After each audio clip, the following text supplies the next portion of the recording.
Hi, and welcome to Secret Entourage. Today we have the pleasure of speaking with Jaime Tardy of Eventual Millionaire. Now, Jaime is an old friend of mine. We actually interviewed together a few months back and kind of hit it right off. And then I started digging a little bit deeper into what Jaime herself did in her Eventual Millionaire blog and got really interested to actually sharing your story with our viewers. So thank you for being on, Jaime. We appreciate you taking the time. Thanks so much for having me. It's nice to chat with you again. So, Eventual Millionaire is not something a lot of people, I guess, don't know about. Everybody knows about it now. It's kind of one of the most popular financial blogs out there. And you're doing quite a lot of great interviews with great people and great celebrities and rubbing shoulders with some of the most influential people in the press. So tell us a little bit more about what happened after you got out of debt that made you turn Eventual Millionaire into an interview format type blog. So to go a little bit before that, I was actually a local business coach. I live in Maine, kind of in the middle of nowhere. And so being a local business coach and not necessarily wanting to spend all my time prospecting and selling, I was thinking more of trying to get more inbound marketing than outbound marketing, sick of making cold calls. And I have a degree in IT, so I really wanted to use the skills that I had. So I started this blog called Eventual Millionaire, and this was about 3 years ago. So I had a successful business offline, but I really wanted to go online. So I started this blog not with the intention of interviewing millionaires or anything. It was more about learning online marketing. So I started a blog for 6 months.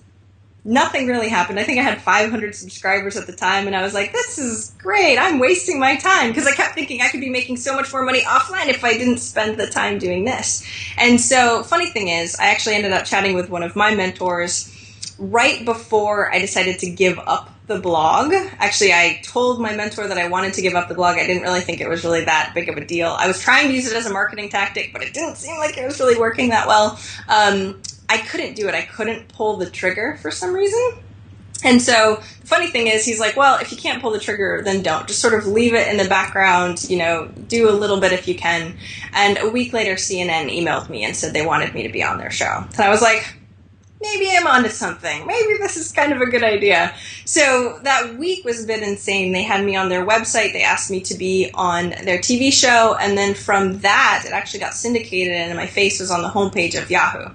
Now, things went insane, I think, a little bit after that. I was like, okay, blogs are actually kind of cool. I never would have gotten that much exposure being an offline business person in the middle of nowhere in Maine. So that was sort of how things started to go. But I wasn't even doing the interviews at that point. That was just sort of the beginning of Eventual Millionaire when I was just sort of writing them.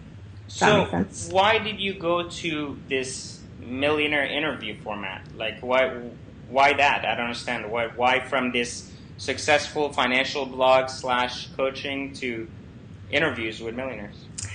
Well, because I'm not a writer, number one. No, so the funny thing is I do have a book coming out, but it took me forever to write like really good quality posts. It took me a really long time, and I really only worked 20 or 30 hours a week, especially then. I'm working a little bit more now. But in general, I was like, wow, the biggest thing that I'm spending my time on is making these posts. The interesting thing, though, is I love talking to people.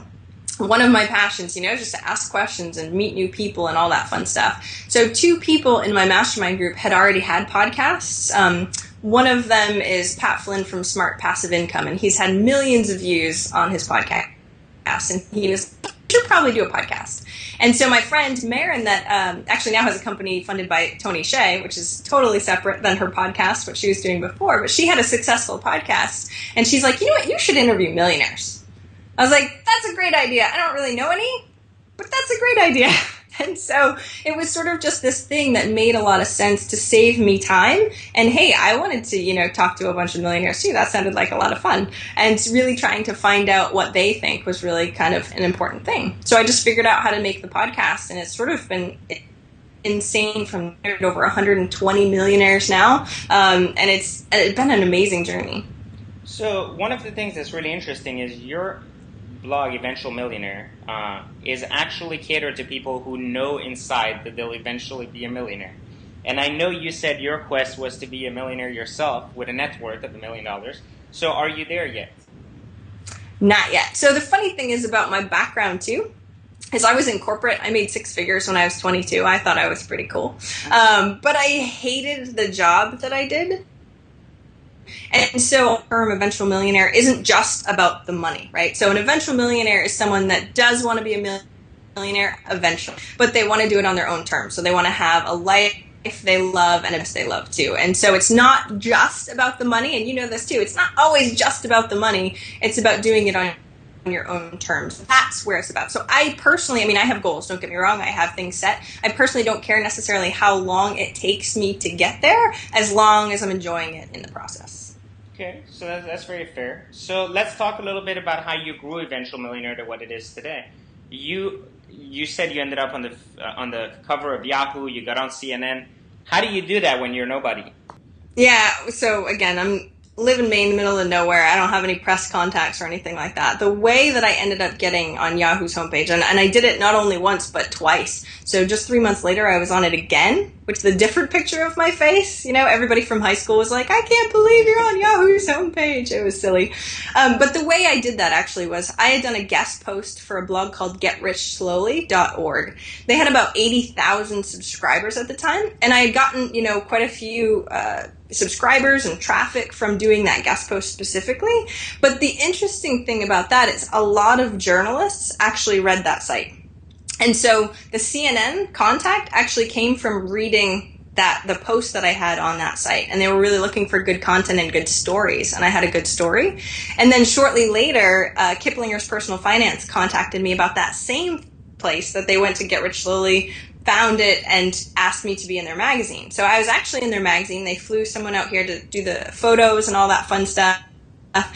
And Yahoo syndicates, so they just take it where else. I was on Yahoo's homepage from CNN on the first time, and then from Kiplinger's Personal Finance the second time. And so that's how it worked. And let me just say this, though, too, because this is one of the pieces that I always make sure I say. My site was not prepared for this type of traffic.